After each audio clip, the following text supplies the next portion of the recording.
Okay, guys, let's do a little screencast here. Let's look at rules of composition. I'm giving you a quiz on this today, and I thought, I give it to you to look through, but maybe you didn't have time to look through it. So let's look through it today together. Every photo needs a subject. So the first thing you need to decide, what is your subject? And that's a really important question, like what are you trying to do with your photo? What's it about? What's the picture of? The subject of this is obviously the ocean. And it's very nice, it's very calm, it's very relaxing, but it's also really boring because it's just this big flat blue thing. Kind of dull. I mean, it's got a nice feel, but it's boring. Now it's way more interesting. The subject is now no longer the ocean. Now it is the aviator sunglasses, which kind of a little bit more dynamic, a little bit more interesting. It's a totally different type of photograph, even though most of the image is taken up by the ocean back there. Still, it's really, really interesting and more dynamic photograph. So composition rules. There's some big ones. Once you've got your subject figured out, you need to take some time and look at it and try to ask yourself, what do I want to do with this composition? So rule of thirds. This is a general composition rule. If you follow this rule, you'll make better photographs. They'll be more interesting, more dynamic, less static, less boring. Okay, so first off, you divide your horizon line into thirds. You divide your vertical into thirds. And you try to put something important on one of those thirds or maybe multiple thirds. Now, you don't really have to like draw lines or anything. You just look at it and you try to remember these 4 points. Now, what this does, the reason this works, is that it keeps our photos from being just centered. Anytime a photo is centered, it kind of gets dull, it's more symmetrical, and it makes everything need to be like balanced evenly. But when you try to put important things on thirds, these thirds are areas where you can have a more interesting and dynamic interplay with the rest of your background. So in this case, we've got this nice flow to the ocean, and this is just like, even though his feet, they're closer to the center, the actual interest point is right here on the third. So this is a great example. Balance is something you always need to consider. Now, this is not necessarily a rule of composition so much as just a general principle of any kind of artistic composition. Where do you put things? If you always have one or two things in the center of your image, it's boring. You need to try to balance them out. Symmetrical has a point. You might balance things out symmetrically, but it's usually more interesting to balance things out asymmetrically, where a larger thing can balance out a smaller thing based on visual weight. They're both kids. They both kind of have the same importance, but her weight is bigger. Why does the smaller kid kind of balance out her bigger weight? Well, he is in a lot of just empty negative space. So things that are surrounded by empty negative space draw your eye, but then she also has a lot of lines that draw your eye to her, these leading lines. We'll talk about leading lines in a minute. So they kind of balance each other out. Now, balance like this is asymmetrical balance. It's not an exact rule. It's just kind of like look at it and try to find interesting compositions that may have more like asymmetry and dynamic balance instead of like two equal things on both sides.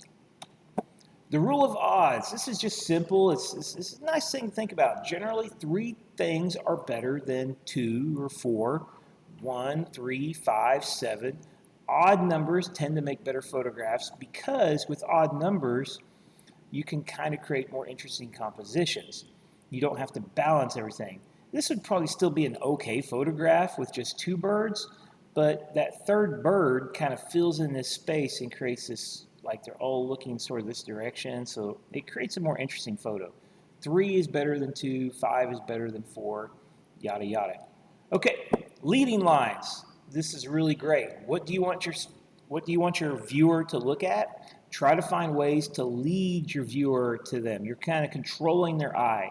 So if you see something that kind of draws, like lines on a piece of furniture or just in architecture, on the ground, whatever. Leading lines can be just anything in the photo that kind of point where you want your viewer to look. These are great leading lines right here, this plate area. Okay, in this case, leading lines, they don't really lead you where I want you to look necessarily. They just kind of drag your eye across the image and to the back. So leading lines give you something to follow, even if there's not like a big, payoff at the end of the leading lines, like the main subject. For instance, this subject is really probably more about this one particular telephone pole than anything. So you could say these leading lines kind of lead you up to it or lead you away from it. But yeah, framing. Framing is just trying to find something around the edges of your composition that sort of keep the viewer's eyes from wandering off the photo. This is a great technique to use. So like here I was in this cave and I took a picture of that person, which just happens to be my mom, who was checking out this waterfall. I took a picture of this person with the top of the cave and the bottom of the cave in the view to create like a natural frame. So anytime you see something like the ground can be a frame, just anything that can help kind of isolate your main subject and sort of create a natural frame is a great thing to do. Finally, we're going to look at cropping. Cropping is a compositional, I don't know if it's necessarily a rule, but it's definitely a compositional like procedure. It's something that every photograph would probably be better if it's cropped, even just a little bit. Cropping means that you cut out unnecessary areas of the photo, you bring attention to the subject. So a lot of times my photography is kind of bland sometimes when I just take a picture. So this is from my wife's Instagram picture she did of some whatever pineapple body scrub, whipped soap it says.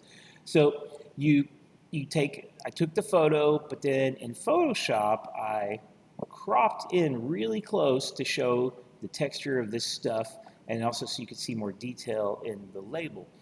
And that technique of cropping can take a kind of a boring, dull composition that's, it's there, and make it more interesting and more, better to look at. So these are all basic compositional, some of them are rules and some of them are more like just procedures or guidelines, but these are some basic stuff that can make your photographs better. So as we go into the future and as we go into your first photo assignment I'm going to give you really soon, that is more like, kind of like you get to choose what you want to do in a way. As I go into this photo assignment, I want you to start thinking about these rules. How do I make a better photograph? And don't just take a snapshot. Don't just aim the camera at whatever without thinking and hit the button, because anybody can do that. Good photography requires you to be considering and thinking, composing, not just clicking buttons. Okay, guys. Good luck on the quiz.